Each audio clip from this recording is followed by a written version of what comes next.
उसको खराब करा जा रहा।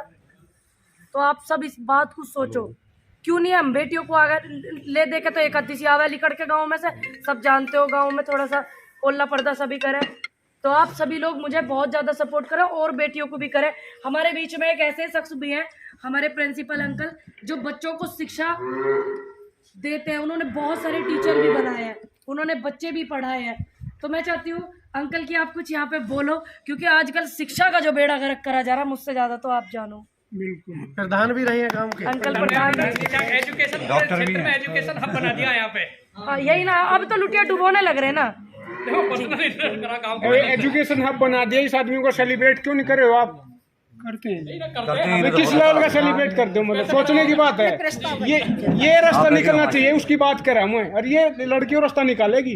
बिल्कुल पता है। अंकल आप कुछ बोल दीजिए मेरे सभी उन युवाओं को जो मुझसे कुछ देखते हैं मेरे अंदर। तो यही बोलना, हम तुम्हारे साथ हैं सभी लोग। हमारा भैया बोलेगा, भाई बोलिए। ये बहुत इन्होंने मेरे लिए मेहनत की, थैंक यू भाई। सबसे पहले तो निसुरखा की पावन भूमि पर आप सभी का हार्दिक स्वागत है। दूसरी बात ये कि तन मन और धन तीनों से पूरा युवा हमारे गुरुजी के सानिध्य में आपके साथ है। बहुत अच्छे। हमारे बीच में एक बेटी भी पहुंची है, विमलेश वाल्मीकि जी। ये मुझे सपोर्ट करने के लिए बहुत दूर से, इनका बहुत ज्यादा कॉल आ रहा था। मैं अपनी तालियों से स्वागत करा जाए।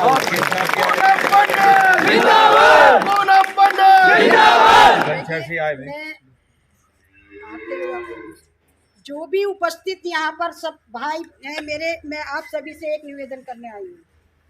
हम इतनी दूर से चल करके हमारी बहन पूनम पंडित जो आपके इस पावन धरती पर आई हैं। मैं विमलेश कुमारी वाल्मीकि, जो कि मैंने खुर्जा विधानसभा से भी टिकट मांगा था। कोई बात नहीं, मैं कांग्रेस में तन और मन से काम करूंगी।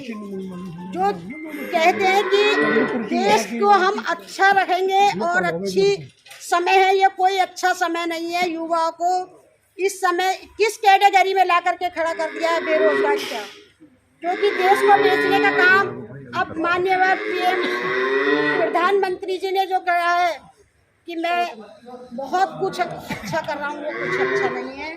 हमारे जो युवा हैं उनके लिए सब कुछ टारगेट बेच दिया है, एरोप्लेन, ट्रेन, सब बेच दिए। देशों का सबको पता है, 2 खरीद रहे हैं गुजराती और 2 बेच रहे हैं। ये देश का हालत है। जो मित्र हैं वो उनका सहयोगी है। और मैं तो ये एक बात ऐसा नहीं बताऊंगी हो कि हमारे जो बीच में 2 मेंबर है ना, एक ये और एक ये हमारे शाजिद भाई, यहाँ से विधानसभा से आना से प्रत्याशी का पर्चा इन्होंने भरा। ये 2 पार्टी के प्रति ऐसे वफादार लोग हैं जो ये पार्टी छोड़ करके नहीं भागे। ये कदम से कदम मेरे साथ मिला करके साजिद भाई चल रहे, इनके लिए एक बार ताली हो जाए।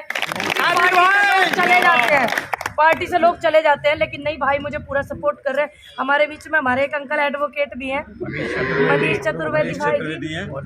बोलिए हमारे एक हमारे बीच में वो भाई भी है, दीपेंद्र भाई, पुष्पेंद्र चौधरी। हाँ, एक शर्मा जी यहाँ पीछे खड़े हैं।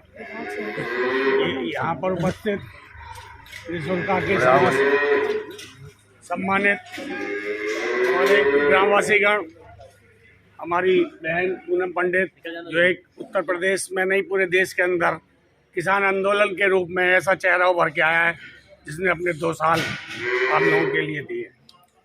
और हमारे साजिद भाई लगातार यहाँ सियाने में संघर्ष कर रहे हैं पिछले 20 सालों से कांग्रेस के लिए, और बड़े हमारे अच्छे मित्र हैं। हमारे दीपेश शर्मा जी सेवादल के अध्यक्ष हैं, पुष्पेंद्र चौधरी जी हमारे पीछे हो जाते हैं, विधि विभाग के अध्यक्ष हैं, और आप सभी सम्मानित, और हमारे गुरुजी जिन्होंने हमको सम्मान दिया। साथियों, ये बेटी के सम्मान की लड़ाई है। आज जो भाजपा हमेशा आपने देखा, चाहे वो हाथरस कांड हो या कोई भी हो, उसमें इनके लोग लिप्त रहे, और जो लोग लिप्त थे इन्होंने उन्हें संरक्षण दिया। ये कभी किसी बेटी महिला का सम्मान नहीं कर सकते, और देश की अर्थव्यवस्था तो इन्हें तबाह करी दी है। आप देख रहे हो, जो जीडीपी हमारी 12% थी वो माइनस में चली गई। 43 साल की सबसे बड़ी बेरोजगारी ये सरकार लेके आई है। ये केवल अडानी अंबानी के गुलाम की तरह काम कर रहे हैं, और इनसे देश को बचाना है तो आपको ऐसी पूनम पंडित जैसे मजबूत चेहरे, जिन्होंने अपना बिना एमएलए होते हुए, बिना एमपी होते हुए, हम लोग भी 20-25 साल से कांग्रेस में है, लेकिन हम लोग अपने आप को बहुत छोटा पाते हैं कि हम इसका संघर्ष देखें। ऐसी संघर्षशील को आगे बढ़ाइए। मेरे यहाँ पे बुजुर्ग भी हैं, अंकल जी टीचर हैं, सिखाते भी हैं बच्चों को और टीचर भी बनाते हैं। जब जीडीपी पूरी अर्थव्यवस्था पूरी डमाडोल हो रही थी सब कांग्रेस के ज़माने में, जब भी जीडीपी जब वेंटिलेटर पे सांस ले रही थी तो 11 थी अंकल, ऐसे ही है ना। और अब सारा लूट लिया, सब बेच दिया, जब भी 6-7 पे सांस आंकड़े गलत दिखा रहे हैं वो। चले जो हम देख रहे हैं हम उसी को बोल देते हैं, फिर भी हम वही बोल देते हैं जो इनका मीडिया दिखावा है। जब देश आर्थिक मंदी से जूझ रहा था, जब भी 11 थी जीडीपी, लेकिन अब देख लो सांस ले रही वेंटिलेटर पे ऐसे ऐसे धीरे धीरे। तो हमें यही तो सुधारना, हमें कंटेंट पे जाना, कंटेंट की बात करनी, धर्म जात बात से दूर होकर के अपने प्रत्याशी चुनने हैं। हर विधानसभाओं के लिए बोल रही हूँ मैं, अपनी पे तो मैं बोल ही रही हूँ क्योंकि आप मेरे परिवार हो सभी लोग, लेकिन औरों पे भी जो देख रहे हैं मुझे और विधानसभाओं पे, अपने कैंडिडेट को देखो। आप अपने ये देखो पुराने विधायक ने क्या किया, अगर वो खड़ा है तो उसे बिल्कुल मत चुनो अगर उसने कुछ नहीं किया, और जो नया विधायक है वो उसने देखो क्या किया। और फिर व्यक्ति की छवि देखो कि आपकी आवाज उठाने वाला कौन कौन था। ये बहुत सारी चीजें, सभी का मैं दिल से धन्यवाद करती हूँ। हमारे भाई बड़े पीछे छुप रहे थे, वो कहाँ गए? जय जवान जय जवान जय जवान, किसान एकता, किसान मजदूर एकता। पुष्पेंद्र भाई आइए। जय जवान जय किसान। हमारे प्रिंसिपल अंकल ये रहे हमारे सीनियर, ये हमारे बाबा जी कांग्रेस की जान। हम बोलने वाले हैं ना कहीं पूरे क्षेत्र में आपको चोट भी लगी। गुरुजी आगे ना हमारे प्रिंसिपल अंकल और हम आए हुए हैं इनके गांव में, अंकल जी के निशा में, और मैं सभी को राम राम, जय जवान जय किसान करती हूँ। अंकल जी कैसे हो आप? बढ़िया बेटा बढ़िया। आपका आशीर्वाद लेने आई हूँ, वो भी हक से लेने आई हूँ। और वो जहाँ पंचायत जो पूरा गांव है वो नूरा कह दे में कि अंकल जी के यहाँ आई और चली गई। जो प्रॉपर्टी होती है सरकारी, जो प्रॉपर्टी है वो पंचायत घर सरकारी है, उसमें कैंडिडेट का जाना अलाउ नहीं है। तो बेवजह मुकदमों का वो हो जाएगा आप लोगों पे। मैं तो खैर जितने झेलती हूँ, तो इसीलिए मैंने वहाँ पंचायत घर में जाने के लिए मना किया। और मैं आप लोगों से हाथ जोड़ करके वोट लेने आई हूँ और अनुरोध करने आई हूँ, क्योंकि बॉर्डर पर बैठे वो तमाम किसानों का सम्मान का ये जीत होगा और बेटियों के सम्मान की जीत होगी। और ये उस ताकत को अपनी दिखाना जो हम प्रताड़ित करे गए हैं। क्या हो गया भैया? जो हम प्रताड़ित करे गए हैं, किसान बॉर्डर पे प्रताड़ित हुआ, बेटियों के चीर हरण हुए, साड़ी खींची गई, अंधेरे में जलाए गए। और जो हमारे युवा हैं बेरोजगार, अभी रेलवे में डंडे बजवा के आए ना, पीटा है ना उनको, पीटा है ना, तो बोलते क्यों नहीं हो? सारी मैं बातें आपकी मैं अकेली बोलूंगा, आप अपनी बातें क्यों नहीं बोलते हो? बोला करो।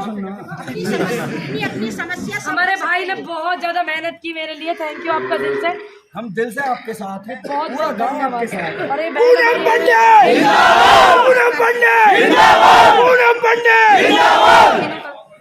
हमारे बीच में एक ऐसा शख्स भी आया हुआ है, वो कई दिनों से मेहनत कर रहा है, कई दिनों से आपकी बेटी को सपोर्ट करने के लिए बड़े दूर दूर से आ रहे हैं, क्योंकि सभी को पता है कि किसान की बेटी है। हमारे बीच में जयदीप आया हुआ है हरियाणा से। जयदीप है लड़का, ये बहुत गरीब परिवार से है, इसने एक एक पल अपना किसान आंदोलन को दिया है। ये हरियाणा से मुझे सपोर्ट करना है, बहुत नॉर्मल परिवार से है, मेरे जैसे परिवार से। तो मैं जान करके कि ये बस का सफर तय करके आया हुआ है। और जितने भी हरियाणा वाले देख रहे हैं जयदीप को हरियाणा से चुनाव भी लड़ावेंगे, क्योंकि ऐसे लोग चुनाव में आए। नहीं अब तो आना पड़ेगा। आप जैसे ईमानदार लोग चुनाव नहीं लड़ोगे तो कौन लड़ेगा? बिल्कुल हरियाणा से इनको चुनाव भी लड़ाया जाएगा। जो हरियाणा वाले भी देख रहे हैं, मेरा अनुरोध है खूब ज्यादा भाई की वीडियो को सपोर्ट करना, भाई को भी सपोर्ट करना। और मेरे बुजुर्ग जो यहाँ पे है सियाना विधानसभा के, मैं चाहती हूँ कि आप इस बच्चे को भी ऐसी आशीर्वाद देना जैसे आप मुझे। 2 मिनट बोल। देखिए, मैं तो हरियाणा से आया हूँ, आपकी बेटी है, इतनी दूर से अगर कोई सपोर्ट करने आ सकता है तो कितनी बड़ी बात है। पूरे देश की बेटी है, पूरे देश में हर जगह किसान है, हर कोने में, नॉर्थ में, साउथ में, नॉर्थ ईस्ट में, हर जगह है, हर बिरादर में। एक और बात है, लड़की हूँ, लड़ सकती हूँ। 40% कांग्रेस ने शुरुआत की है। पार्लियामेंट में केवल 14% महिलाएं हैं जो हमारे कानून मेकर होती हैं। लेजिस्लेशन क्या बनता है, MLA MP बनाते हैं ना। पार्लियामेंट की बात कर रहा हूँ मैं। 75 साल आज़ादी का अमृत महोत्सव मना रहे हैं, हमारी लड़कियों को यह अधिकार नहीं अपनी आवाज उठा सके। 4-4 साल की बच्चियों के साथ, लड़कियों के साथ रेप होता है, ये आपकी आँख कान नाक के नीचे हो रहा है। अपनी वोटों को बेचना मत, धर्म जात के नाम पर, काम के आधार पर वोट देना आपकी बार। इस बेटी को बनाना। सियाना विधानसभा में 30 साल से आज तक बनी है कोई विधायक महिला? कोई नहीं बनी। क्यों नहीं बनी है? कौन जिम्मेवार है इसके लिए? हम सब। अब की बात सबक सिखा दो। तो ये जाति धर्म वाले घूम रहे ना, ये पाखंडवाद वाले, कट्टरवाद वाले, अब ये काम की बात होगी देश में, इस बहन बेटी की बात होगी। 25 साल की युवा, इतनी बढ़िया बोलने वाली, आपके लिए लड़ने वाली, 1 साल से लड़ रही है। किस तरह से नहीं रोका? किसने? तो अंत में यही कहना चाहूंगा मैं, इसको सपोर्ट करें। देश का युवा अगर आगे आएगा, क्योंकि 70% आबादी युवाओं की है। हमारी आवाज हमें उठानी पड़ेगी। ये बोल लेने की डंडा बजाया, दिल्ली पीटा जा रहा, तमाशा कर रहा है बेरोजगार, 28-30 साल डिग्रियां डिप्लोमा लेके तमाशा करें सड़कों पे। बहुत पढ़ा लिखा है ये, कौन जिम्मेवार है इसके लिए? और हमारे सब लोग पढ़े लिखे हैं।